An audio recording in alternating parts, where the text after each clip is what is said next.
Bonjour à toutes et à tous. Merci beaucoup d'être avec nous pour cette session de présentation de la plateforme de ressources et d'auto-formation à destination des intervenants flammes. On est vraiment très heureux de vous retrouver et de pouvoir vous présenter ce bel outil. Donc, je suis avec Valentin Abona, qui est un formateur de Réseau Canopé, et Amandine Parlange, donc de l'AEFE.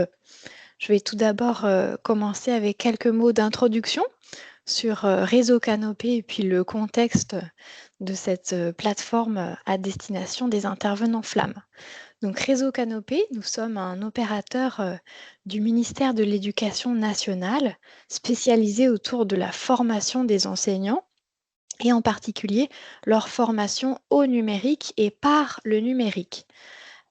Donc pour ce faire, on a un maillage territorial de 12 directions territoriales, 5 directions académiques et 101 ateliers Canopé sur lesquels on s'appuie pour déployer une offre aussi bien en présentiel, donc dans les établissements scolaires et les ateliers Canopé, mais aussi à distance à travers des ressources assez variées comme des MOOC, des webinaires ou des parcours et aussi à travers des ressources pédagogiques, vidéo, audio, numériques pour enrichir les pratiques des enseignants au quotidien. On travaille aussi à l'international. Donc pour ma part, je suis chef de projet internationaux. On a l'occasion donc d'accompagner des ministères en particulier sur des réformes éducatives. On forme les enseignants et on met toujours à disposition un bon nombre de ressources liées au numérique éducatif. Donc Réseau Canopé a une relation maintenant historique et de confiance avec l'AEFE, qui est notre partenaire depuis 2019 exactement. Et en fait, nous travaillons alors aussi bien à destination des établissements labellisés Label France Éducation que les associations Flammes. Donc on va vous présenter aujourd'hui cette toute nouvelle plateforme, mais sachez qu'on met aussi à disposition des associations Flammes bon nombre de ressources canopées comme la plateforme Les Fondamentaux, que vous connaissez peut-être, ou encore 6 petits ateliers sur les thématiques théâtre, sciences, éducation au développement et à la solidarité, calligraphie, jeux mathématiques ou encore sport. Je ne détaille pas aujourd'hui, mais on aura l'occasion de vous proposer une autre session de présentation, certainement en début d'année 2025. Donc je reviens sur cette plateforme. Nous avons donc répondu et remporté un appel d'offres proposé par l'AEFE pour mettre à disposition une plateforme de ressources avant tout, mais aussi d'auto-formation à destination des intervenants flammes à travers le monde entier. Donc on connaît un petit peu ce public et on a voulu vraiment s'adapter à vos besoins en répondant à travers une plateforme d'auto-formation. C'est une plateforme Moodle pour ceux qui connaissent et elle est vraiment personnalisée. On va vous la montrer tout de suite. Je rappelle juste l'enjeu premier de cette plateforme. Donc, c'est vraiment de proposer des outils clés en main, pratiques et vraiment faciles d'utilisation afin d'animer des séances donc auprès des jeunes publics, jeunes inscrits auprès des associations Flammes et de leur permettre de pratiquer la langue française aussi bien à l'écrit qu'à l'oral et également de maintenir bien sûr un lien avec la culture française. Voilà, je m'arrête ici et je laisse tout de suite la parole à Valentin qui va pouvoir vous présenter la plateforme de manière générale et peut-être aujourd'hui plus particulièrement un module à destination des élèves âgés entre 6 et 11 ans. On va peut-être privilégier ce temps de présentation et puis on répondra à vos questions au fur et à mesure ou à la fin, on verra. Merci beaucoup. Ça marche. Merci Océane pour cette présentation. Peut-être un petit mot avant sur l'esprit qu'on a voulu développer à travers ces modules, c'était de se dire que Pour faciliter l'apprentissage et la prise en main de ces activités de ces ateliers, on a voulu vraiment penser à des ateliers et des modules qui étaient autonomes et que vous pouvez découper dans le temps et faire à votre sauce quand vous voulez. C'est-à-dire que chaque activité peut être interrompue en plein milieu et reprise plus tard pour continuer exactement où vous avez arrêté. L'idée, c'est qu'elles sont courtes et arrêtables en temps voulu. Donc, je vais vous présenter la plateforme, euh, la page d'accueil tout d'abord. Donc, quand vous arrivez sur la plateforme, vous arrivez sur cette page d'accueil qui explique un petit peu ce que ACN vous a dit et comment se passe le calendrier et tout ce que vous pouvez trouver sur la plateforme. Donc voilà, quels vont être les contenus, qu'il va y avoir des forums, qu'il va y avoir des ressources et des modules. Et que chacun de ces modules comprenne des vidéos, de l'audio, des quiz correctifs et des documents qui peuvent vous aider à la mise en place de ces activités. Quand vous avez fini de lire le petit mot d'accueil, vous arrivez sur plusieurs ressources qui peuvent vous aider. La vidéo que nous avons fait une première fois pour présenter la plateforme, donc c'est ce que vous retrouverez en fait dans ce tutoriel qui sera disponible en replay à tout moment et vous pourrez avoir les informations à nouveau. Un forum qui permet d'échanger et de poser vos questions, ça peut permettre de vous aider entre vous, mais je peux apporter des réponses si jamais il y a des questions qui sont spécifique sur les contenus et un petit questionnaire d'évaluation parce qu'une formation n'est rien sans son questionnaire de satisfaction.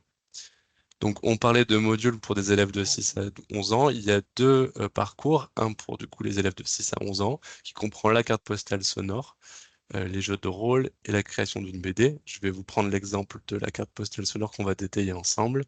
Et l'autre parcours, ça va être des modules pour des activités des élèves d'enfants, enfin des enfants d'environ 12 à 15 ans. Là, on a les œuvres nous racontent leurs histoires, les jeux de rôle encore, mais cette fois c'est pour un public plus mature, et les booktubes. Alors peut-être des choses que vous connaissez pas de nom, ça peut peut-être pas forcément paraître évident. La carte postale, pour vous expliquer globalement ce que c'est des souvenirs en vidéo ou audio qu'on va partager. Donc l'activité va montrer comment construire ça. Le jeu de rôle, c'est un jeu narratif où on fait vivre aux participants une histoire. Vous avez peut-être déjà entendu parler de Donjons et Dragons, qui sont des grands noms du jeu de rôle. La BD numérique, ça va être un outil de conception de BD en ligne où on va pouvoir concevoir nous-mêmes nos propres BD. Les œuvres nous racontent leur histoire, ça va être un travail sur des podcasts où on va prendre des éléments culturels, on va les faire parler, interagir entre eux ou raconter leur conception, les choses qu'ils ont pu vivre. Le jeu de rôle pour les plus grands, ça va être des règles plus complexes avec de l'écriture, de la communication un petit peu plus poussée. Et le booktube, c'est un peu comme une fiche lecture, mais pas vraiment fiche lecture, plutôt donner son impression, son ressenti sur des livres ou des ressources qu'on aurait pu lire. Et on en fait un compte rendu avec son ressenti, si on a aimé, si on conseille. Un petit peu influenceur livre.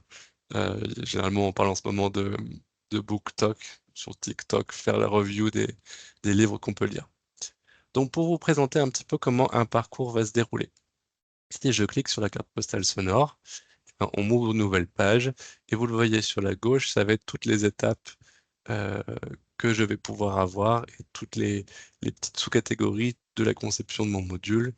Alors là, comme ça paraît beaucoup, mais c'est beaucoup moins imposant quand on les prend comme ça en descendant. Donc chacun des modules commence par la transcription des vidéos. Si jamais vous avez des problèmes pour écouter les vidéos ou que c'est difficile, vous pouvez avoir les transcriptions écrites. Ça peut aussi être pratique si jamais vous voulez les consulter sans entendre le son, si vous êtes en lieu public ou si vous voulez garder une trace de ces vidéos. Vous trouvez ici toutes les vidéos qui sont transcrites. Les annonces qui peuvent voilà, des fois, il y a des petites annonces qui peuvent popper pour donner des informations supplémentaires. Non, mais ça, c'est vraiment des petits paramètres à prendre en compte avant le début, mais c'est pas obligatoire. Vous avez une présentation du module, donc là on est sur la carte postale, donc ça va vous expliquer globalement ce qui va se passer et quels vont être les objectifs de ce parcours, enfin de ce module. Donc ici, on va développer des compétences en narration et communication, acquérir des connaissances techniques sur la création de l'audio, parce qu'il va falloir faire la carte postale audio, promouvoir une sensibilisation culturelle et géographique, parce que la carte postale, c'est changer d'où on est en vacances, mais ça peut être aussi partager ce qu'on a vu au musée, etc. Et stimuler la créativité et l'expression artistique, et bien parce que la carte postale audio, c'est pas seulement une carte postale avec un son, ça peut être des bruitages qui se rajoutent, et tout ça, en fait, ça va permettre de stimuler la créativité et puis faire un petit projet artistique. Donc, ça, c'est vraiment nos petits objectifs pour le module. Si vous vous rendez compte que ça vous intéresse pas et que vous voulez faire un autre, vous pouvez à ce moment-là changer, revenir sur la page d'accueil et choisir un autre module. Mais pour l'exemple, on va continuer. Donc, on estime qu'on veut travailler la carte postale sonore. Vous avez une première vidéo qui va vous présenter un exemple de carte postale audio.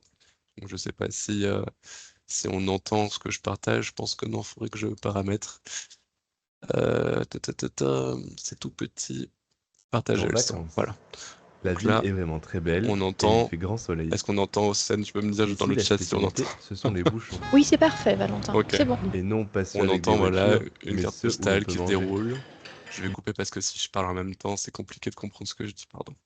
Donc voilà, une petite photo qui défile sur la ville de Lyon où je raconte en l'occurrence mes vacances à Lyon, qu'il y a des bouchons, qu'en fait les bouchons c'est aussi des restaurants. Voilà, un petit enregistrement pour montrer un exemple de carte postale pour que vous voyez ce que vous pouvez en fait réaliser euh, dans dans ce module et ce que vous pouvez ensuite faire avec les élèves. Il faut aussi dire qu'on a choisi une approche où en fait vous faites le travail qu'on va potentiellement demander après en activité. Comme ça, vous vous mettez à la place tout en réfléchissant sur les compétences et comment vous pouvez le proposer dans un scénario pédagogique. Donc l'idée, c'est de le faire une fois pour en être capable. Et à côté de ça, on va avoir des pistes sur comment ça fonctionne, qu'est-ce que vous pouvez faire. Et donc, il y a un peu cette approche de je le fais, comme ça, je suis capable de refaire. Donc, la première chose qu'on fait, c'est consulter cette vidéo pour avoir une connaissance de ce que c'est une carte postale. Ensuite, on va nous demander dans la consigne suivante quelles remarques vous pouvez faire par rapport à ça et quelles vont être un petit peu les différences entre la carte postale traditionnelle et la carte postale audio. Et du coup, quels outils, pardon, pas du tout, quel outil, quel exercice vous pourrez faire avec les élèves, qu'est-ce qui serait un point fort, un point faible de cette activité avec des enfants. Ça peut être aussi un petit peu, dans un deuxième temps, identifier les étapes et les compétences. Donc là, bah, en fait, OK, maintenant que vous avez vu, qu'est-ce qu'il faudrait faire potentiellement pour pouvoir amener ce travail en classe, un petit travail de réflexion en interne. Et si je fais cette activité, quelles compétences en fait vont développer les élèves en, euh, en les faisant. Donc là, vous posez votre travail à chaque fois. Quand vous avez ce petit icône rose, c'est qu'il y a un document à apporter. Dès que vous avez fini une étape, vous cliquez sur la case terminée, mais je vous montrerai après comment ça marche. Comme ça, vous voyez le suivi dont je vous parlais tout à l'heure. C'est à ce moment-là qu'il opère parce qu'on voit que cette partie, elle est terminée. Donc, du coup, il faut que je descende à un endroit où j'ai arrêté de travailler, donc à la fin qui n'est pas marqué terminé. Donc, j'en étais là, excusez-moi, les compétences et les étapes de la création. Donc, une fois que j'aurai marqué mon terminé, là, j'ai les compétences qui apparaissent. Donc, en effet, cette activité, qu'est-ce que ça fait? Ça permet de stimuler la créativité, parce que les élèves doivent imaginer une histoire, un voyage, ou alors parler d'une destination, etc. Ça développe aussi la communication, parce qu'il va falloir communiquer à l'oral pour pouvoir enregistrer le message vocal. Il va falloir aussi peut-être le préparer à l'écrit avant, rajouter des musiques, des effets sonores, tout ça, ça fait partie un petit peu de l'enveloppe communication. L'expression écrite, c'est ce que je vous disais aussi un petit peu avant, c'est que il faut la rédiger, on n'enregistre pas impulsivement d'un coup notre message, il faut le travailler, il faut que ça réponde aux critères de la carte postale quand même. Donc il va falloir un petit texte en intro, parler à l'interlocuteur en disant cher monsieur, chère madame, cher ami, peu importe, que aussi il va y avoir toutes les formules de politesse qu'on va avoir et garder un petit peu la structure carte postale. La maîtrise des outils technologiques, parce qu'on va leur demander d'enregistrer de l'audio, de l'exporter, de rajouter peut-être des petits bruits, etc. Et une pensée critique, parce que c'est super aussi de aller chercher des choses qui sont très pertinentes par rapport à l'ambiance qu'on prend. Donc si je prends une ambiance de ville, il va falloir piocher des éléments de la ville. Donc ça, voilà, bien choisir comment est-ce qu'on va construire son ambiance sonore. Et en fonction des objectifs et des publics cibles qu'on va avoir, on va mettre certains éléments plus que d'autres. Ça, c'est des éléments qui peuvent être mobilisés par la carte postale. Et là, déjà, on a fait un bon travail de mobilisation de nos connaissances. On a compris ce que c'était. On a vu un petit peu comment ça pouvait nous servir, comment est-ce qu'on pourrait développer les étapes avec les élèves. On a réfléchi à ça en interne. Et aussi sur quelles compétences je vais développer. Donc, en quoi mon travail d'enseignant va être, ça va servir mon travail d'enseignant, cet exercice. Après, on va entrer sur une partie un petit peu plus théorique où cette fois, on va venir sur voilà, qu'est-ce que c'est que la carte postale sonore et qu'est-ce qui la caractérise. La carte postale est un moyen de communication qui a largement été utilisé dans le passé et qui continue à être employé aujourd'hui. Ici, la carte postale traditionnelle est détournée et modernisée puisqu'on y ajoute des sons, des bruits qui rendent l'environnement et le message plus immersifs. On amène le lecteur avec nous. De plus, ici, le texte n'est pas écrit, il est récité. Les cartes postales sonores peuvent être utilisées pour remplir trois objectifs. Le premier est de partager un souvenir. Les cartes postales sont souvent utilisées pour partager des souvenirs de Je voyage. vous spoil pas tout en vous mettant la vidéo en entier, mais globalement, ça vous explique à quoi va servir la carte postale et quelle est sa fonction. Après, on va aller dans un truc un peu plus... là, ça va être une partie beaucoup plus travail, beaucoup plus pratique, où on va apprendre à la faire. Donc là, vous avez une vidéo supplémentaire à regarder qui vous explique pas à pas comment faire pour concevoir la carte postale. Et vous avez plusieurs logiciels qui sont donnés ici, qui vous envoient vers des liens pour pouvoir les télécharger. Tout est gratuit et accessible pour tous. On s'est arrangé pour avoir plusieurs à chaque fois façons de faire et pour que vous ayez peu importe un Windows, un ordinateur sous Apple, Mac ou même Linux. Et normalement, ça devrait fonctionner pour tout le monde. Et là, donc, ça va être une vidéo beaucoup plus tutorielle dans laquelle La on va deuxième étape parler, consiste à pas que je l'enregistrement. parle en même temps, pardon, de l'écriture des scénarios, d'enregistrer les pistes audio. Après, voilà, là, je montre Audacity pour vous montrer comment est-ce que vous faites pour importer l'audio que vous avez enregistré ou comment enregistrer directement dans le logiciel, comment ensuite couper, choisir les meilleures sections, etc. Et après, comment la mettre dans un logiciel de montage si on veut rajouter tout ce qui est visuel et petits mouvements de caméra comme il y avait sur l'exemple. Ensuite, une chose qu'il faut s'intéresser, c'est pas seulement le faire, c'est aussi qu'est-ce qu'on en fait derrière. Donc là, on a conçu un petit document qui s'appelle plateforme de publication. Je peux vous montrer à quoi il ressemble. Tac. Et en fait, ça va être, bon alors pour l'audio, qu'est-ce qu'on peut faire pour stocker des vidéos qui sont uniquement audio avec ses avantages et ses inconvénients à chaque fois, et des solutions aussi pour garder des fichiers vidéo avec l'audio et le visuel, parce que ça va pas être les mêmes plateformes. Comme ça, vous pouvez ensuite regrouper tous les travaux de vos élèves.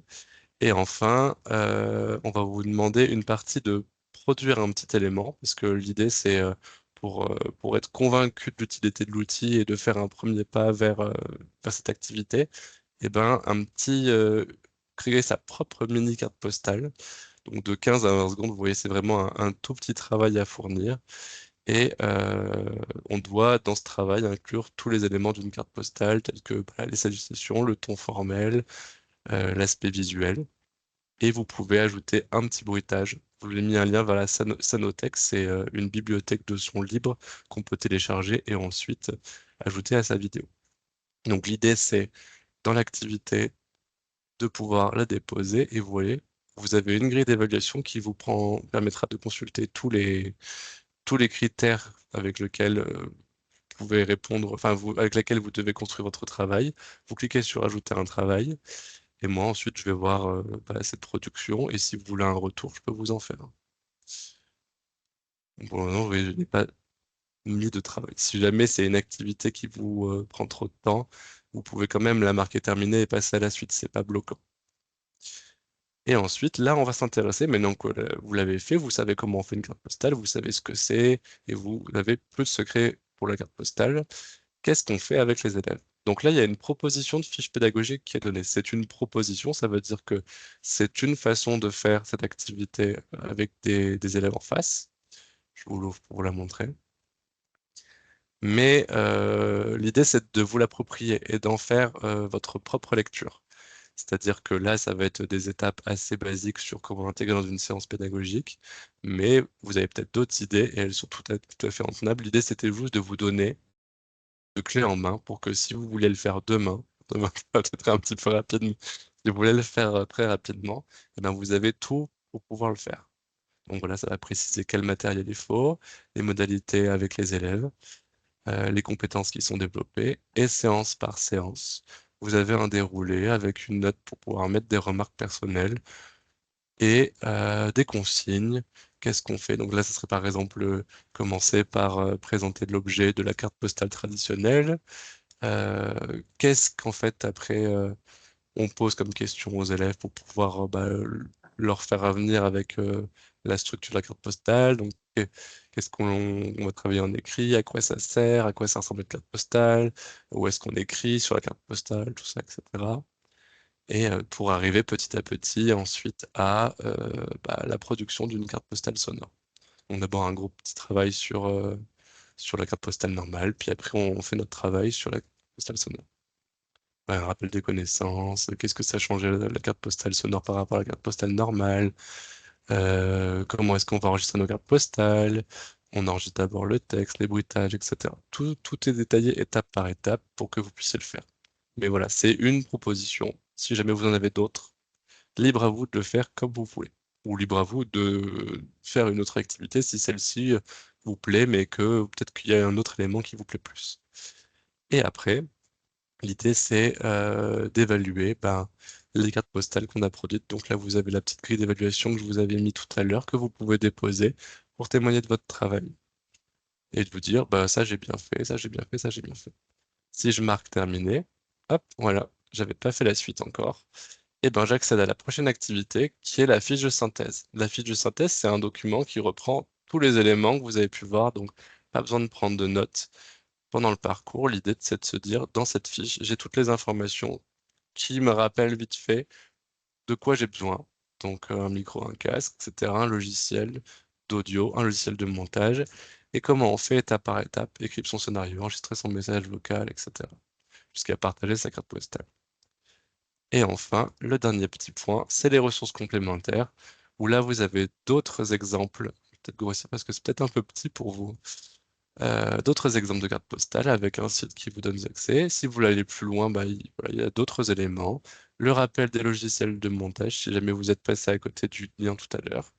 La banque d'images libres, si jamais vous voulez incruster des vidéos et que vous avez peur d'avoir des problèmes de droit, voilà, c'est un logiciel enfin, une banque d'images libre qui est gratuite. Un générateur d'images, voilà, ça peut être sympa de faire une carte postale sur des éléments fictifs. On visite une ville imaginaire avec des plus petits. Voilà, on va pas trouver une photo toute prête de cette ville imaginaire, donc la concevoir, ça peut être une bonne idée. Et puis après, tout ce qui était banque de son et banque de musique libre de droit pour ajouter une petite ambiance. Donc voilà, une fois que vous avez fait ça, normalement, il n'y a plus rien après. Voilà, félicitations, vous venez de terminer carte postale sonore. Et maintenant, nous vous invitons à suivre le prochain cours qui sera jeu de rôle. Vous n'êtes pas obligé de les faire dans l'ordre. Si jamais le jeu de rôle, ça paraît plus compliqué, et vous n'êtes pas obligé de faire celui-ci directement. Et après, on passe à une autre. Et c'est toujours le même modèle. Donc, ça sera toujours les objectifs, la découverte de l'objet. Donc tout à l'heure c'était une carte postale, là je vous mets des exemples de c'est quoi une BD, les compétences qui sont mobilisées, puis après vous avez vu comment concevoir, l'outil pour concevoir, un petit exercice à faire pour se mettre la main à la pâte, le plus petit pas à faire pour essayer de se mettre dans l'activité avec les élèves, on évalue par la critère, on fait la fiche de synthèse et on a les ressources complémentaires. Et c'est toujours ce système-là. Est-ce que ça a été assez clair? Et vous pouvez poser des questions. J'ai pas ouvert le chat, peut-être qu'il y en avait déjà. Non, il n'y en avait pas. Si vous avez des questions, n'hésitez pas à prendre la parole. N'hésitez pas à les poser dans le chat. Si j'ai été trop rapide sur un point, s'il y a des choses qui n'ont pas été claires, n'hésitez pas à me demander de réexpliquer. Je peux revenir sur des points, vous remonter des choses. Océane, dis-moi aussi si j'ai oublié des points. Merci beaucoup Valentin. Je pense que c'était très clair pour ma part et je vois Fanny qui est en train d'écrire dans le chat. Elle nous dit très bien. Merci beaucoup. Voilà, si jamais vous avez des questions, tout peut peut-être vous paraître très clair pour l'instant et peut-être qu'en vous lançant, vous aurez des questions, des choses qui en fait sont pas acquises ou qui sont voilà, des questions en suspens. N'hésitez pas à utiliser le chat dans le forum, pardon, pas le chat, pour poser toutes les questions techniques et pédagogiques. Voilà, on viendra vous répondre. Moi, je reçois un mail normalement dès qu'il y a un message de posté, donc je pourrais vous répondre normalement d'ici, allez, je m'engage 3 jours, sauf si c'est le week-end peut-être. vous donner une réponse dans les plus brefs délais pour essayer de répondre à vos questions sur les contenus pédagogiques ou sur les problèmes techniques que vous pouvez rencontrer. J'apporte des compléments, Valentin, peut-être Oui, sur bien la sûr. procédure d'inscription à la plateforme. Euh, je vais mettre ma caméra. Hop là. Oui, sachez que donc vous êtes déjà toutes et tous inscrits sur la plateforme. Nous avons reçu des listes usagées de la part de l'AUFE. Donc on a déjà pu procéder à des inscriptions individuelles. Donc vous avez certainement dû recevoir un mail directement pour se connecter via la plateforme. Ce mail a peut-être atterri dans vos courriers indésirables. Donc vous pouvez vérifier à ce niveau-là. Et en tout cas, si c'est pas le cas, vous pouvez aujourd'hui, on n'est pas beaucoup, me donner voilà votre au moins votre mail et puis je vérifie, je peux éventuellement vous réinitialiser le mot de passe et vous renvoyer le lien directement. En tout cas, il n'y a aucune procédure d'inscription à faire à votre niveau. C'est déjà effectué par Réseau Canopé. Ça serait peut-être intéressant d'avoir voilà, un partage. Est-ce qu'il y a des personnes qui se sont déjà connectées sur la plateforme? Et je vais peut-être mettre le lien aussi, Valentin, Hmm, ça marche. directement dans le chat. Visiblement, j'ai été très clair.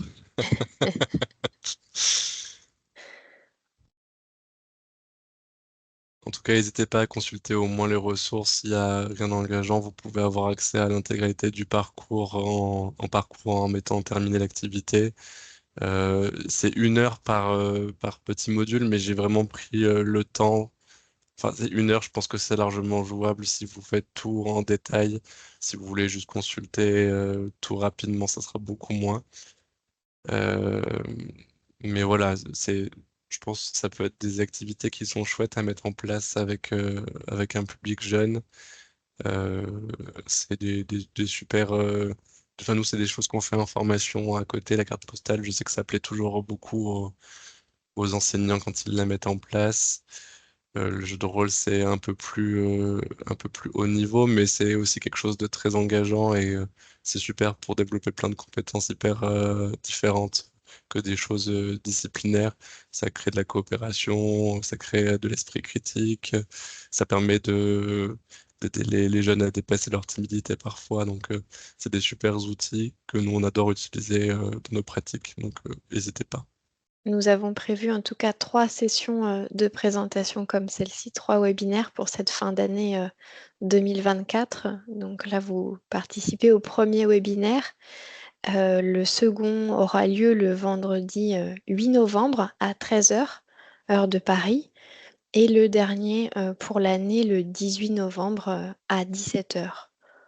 Donc n'hésitez pas à passer le mot à vos collègues et à venir avec nous au prochain webinaire pour nous faire aussi un retour d'expérience sur l'utilisation de la plateforme. Est-ce qu'on arrive à répondre à vos besoins? Est-ce que c'est facile, le temps dédié? C'est très intéressant pour nous aussi d'avoir des retours et des indicateurs. Elsa qui est en train de nous écrire.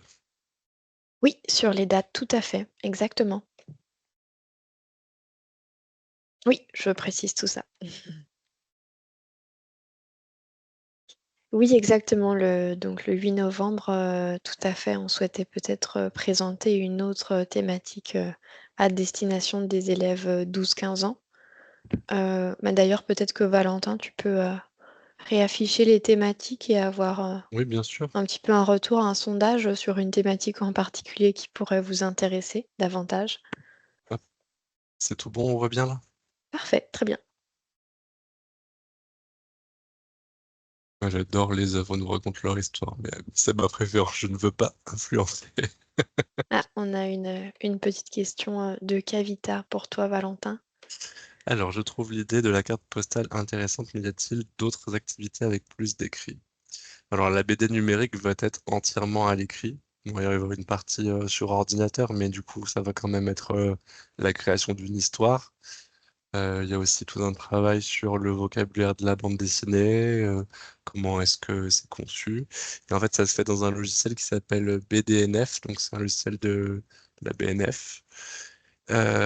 qui permet en fait de dessiner directement des personnages qu'on scanne et qu'on importe dans un logiciel. Bon, il y a aussi une version où on les a tout prêts sur le logiciel, mais c'est plus sympa, je trouve, de les faire créer par les élèves. Et après, on va taper notre texte et organiser nos bulles avec les petits dialogues, les personnages. Et le logiciel est plutôt bien fait parce que on crée des fiches personnages avant qui permettent de raconter un petit peu l'histoire de chacun et de mettre les visuels. Et après, en fait, quand vous voulez mettre par exemple un personnage que vous avez appelé, je sais pas, Jean, et quand vous mettez Jean, en fait, vous avez toutes les photos de Jean et vous avez juste à pouvoir agencer votre bulle comme il faut. Alors, je trouve l'idée de la carte postale intéressante. Non, pardon, ça j'ai déjà lu. J'avais déjà le logiciel, mais j'ai trouvé très compliqué. Alors, bah, justement, peut-être que là, le tutoriel va le simplifier parce que je suis d'accord, quand on l'aborde à premier abord, ça peut paraître un petit peu complexe. Et en fait, il faut bien comprendre ce qu'on fait et je pense avec un petit accompagnement, c'est super pour bien le maîtriser. Là, c'est vraiment des petites choses spécifiques. Je vais pas dans enfin, les recoins les plus complexes du logiciel, parce que je pense qu'il peut être beaucoup plus complexe en effet. Mais il y a des petites actions qu'on peut mettre facilement en œuvre, et, euh, et justement, on a essayé de faire au plus simple. Ah, on nous demande un webinaire sur la BD. BD numérique, du coup. Est-ce que tu veux peut-être en dire quelques mots, Valentin, juste de présentation? Et sachez que lors du dernier webinaire, donc plutôt le 18 novembre, là, on pourra peut-être revenir davantage sur un module 6-11 ans. Après, Tu ça dis, dépend aussi quand tu de dis vos davantage, tu demandes. veux que je le présente vite fait, ou tu veux Juste, que oui, quelques mots sur le... je peux l'ouvrir pour vous le montrer un petit peu. Je vais peut-être me mettre en mode pour pouvoir avoir directement tous les contenus. Alors, bah, toujours nos petits objectifs, donc qui vont être d'apprendre la création d'une bande dessinée, d'encourager la créativité, d'explorer des ressources autour de la BD et de stimuler la pensée artistique. Donc, vous voyez, avec BDNF, en fait, on peut faire ce genre de choses. Donc, ça va être soit de la parodie ou de la reprise de bandes dessinées avec des images qui existent déjà, soit de la conception pure. Donc, je vous disais, il y a des petits bonhommes qui sont intégrés. C'est ce genre de bonhommes qui sont dans une banque de ressources. Mais ça permet de faire ça. On a des petits fonds qu'on peut zoomer, déplacer, des éléments à rajouter de décor. Mais vous pouvez aussi tout créer par vous-même, les importer et les retrouver dans des documents. Et, euh, et donc après, ben voilà, toujours les compétences à développer. Le concevoir une bande dessinée, donc là, ça va vraiment être les étapes de la création. Donc, ben, on commence par trouver une idée d'histoire, on va scénariser, créer les personnages, faire un storyboard de comment est-ce qu'on construit une bande dessinée. Et puis après, du coup, comment est-ce qu'on va rentrer ça dans l'outil BDNF? Donc, je vais couper le son pour pas qu'on m'entende. Donc, vous voyez, quand je vous parlais d'une fiche création de personnage, bah tiens, j'ai pris l'exemple de Jean, et là, il s'appelle Jean, mon personnage. Comme quoi. Oui, vous pouvez développer des attributs à Jean, donc il va être très gentil, peu courageux, un petit peu intelligent et très généreux.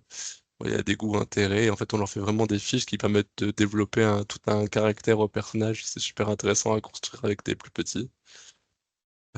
Donc, on gère plusieurs personnages avec les vidéos. Et en fait, vous voyez, après, on a une gestion de scénario. Donc, quand je vous disais qu'on se construit un scénario en avance, c'est que c'est bien de passer sur un côté un peu d'écriture de théâtre, où on fait parler les gens, comme en fait, quand on fait une pièce de théâtre avec que de l'écrit, et un peu des didascalies pour préciser un petit peu ce qui se passe en fond. Donc, bien dire qui parle, ce qu'il dit, s'il y a un autre interlocuteur, ce qu'il va raconter, préciser le contexte.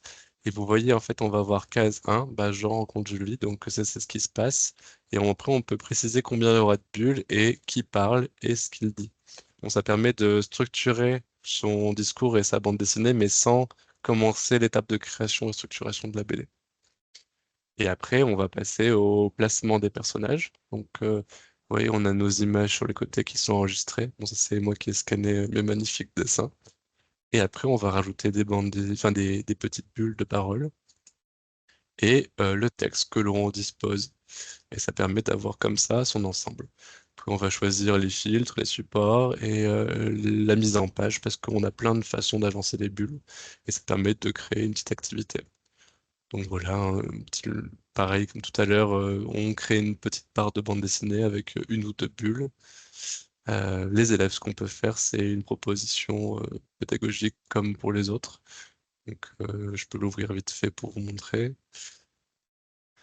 Donc voilà, un ordinateur, un scanner, des feuilles de papier, des crayons. Les séances, ça va être la découverte de la bande dessinée, qu'est-ce que c'est, comment est-ce que on crée une bande dessinée, donc avec des personnages, un cadre, une situation initiale, ça permet de parler de l'histoire, situation initiale, péripéties, situation finale, tout ça. Créer le storyboard. Donc là, ça va être ce qu'on avait un peu vu avec la trame étape par étape, puis potentiellement des idées de ce qu'on pourrait mettre dedans, la création des personnages, donc faire travailler toute l'histoire des personnages. Et puis après, la partie création dans BDNF, où là, on va utiliser le logiciel et rentrer tout ce qu'on a pu faire et mettre en page. Et après, bah, partager les bandes dessinées dans la classe.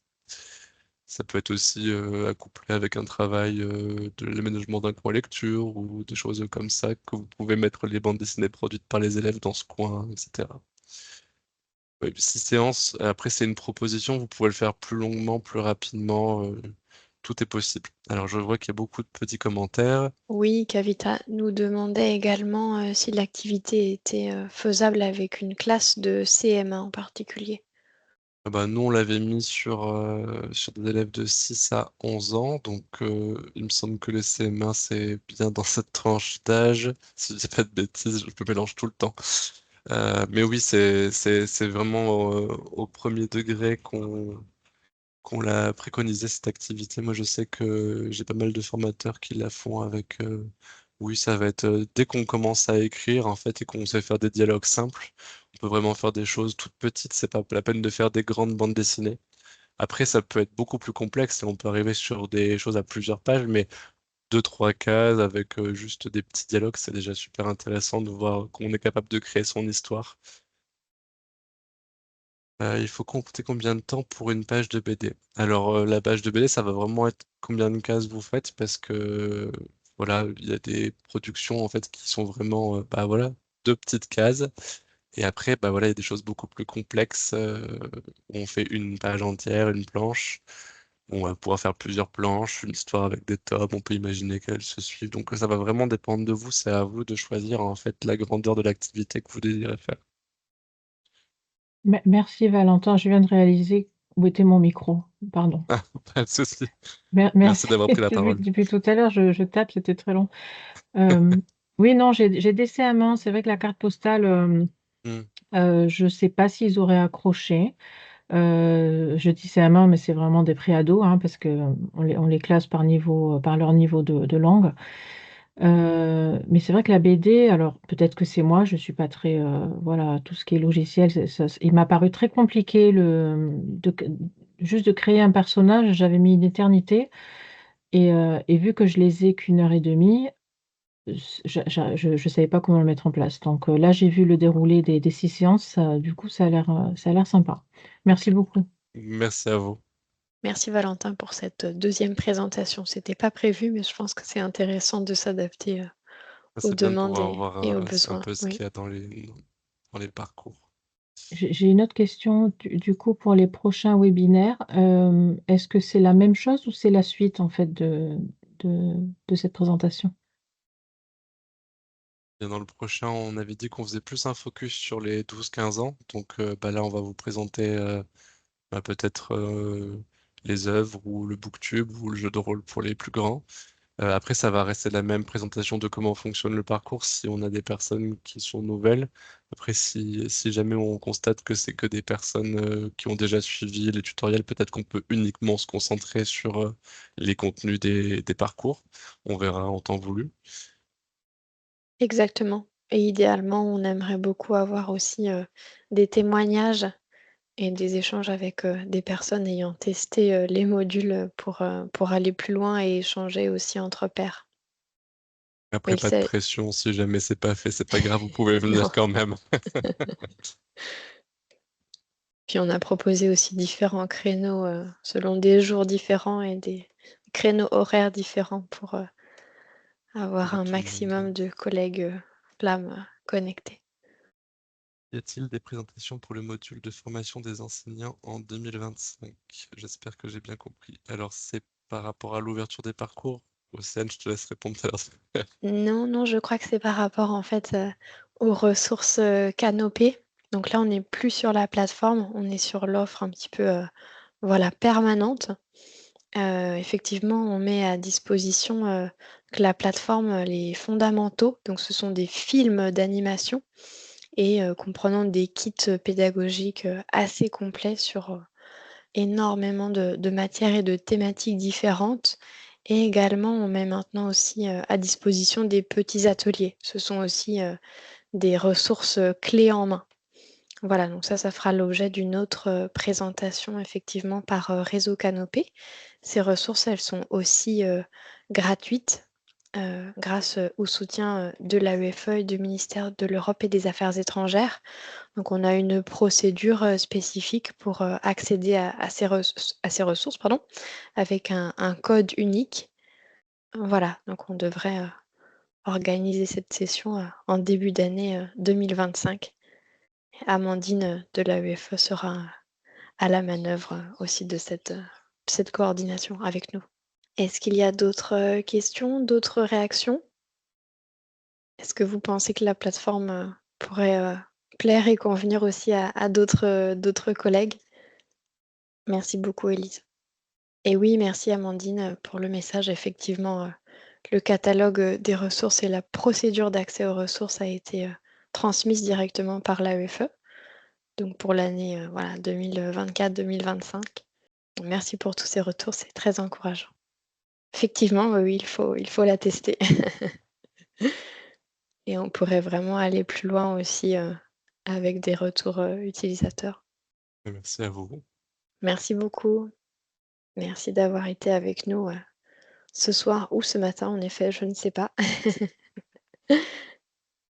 Et puis n'hésitez pas à passer le mot à vos collègues, pour les 2 prochaines, sessions, donc 8 et 18 novembre. Au plaisir de vous retrouver, très prochainement. Merci beaucoup. Merci beaucoup. À Au bientôt. revoir. Au revoir. Merci, au revoir.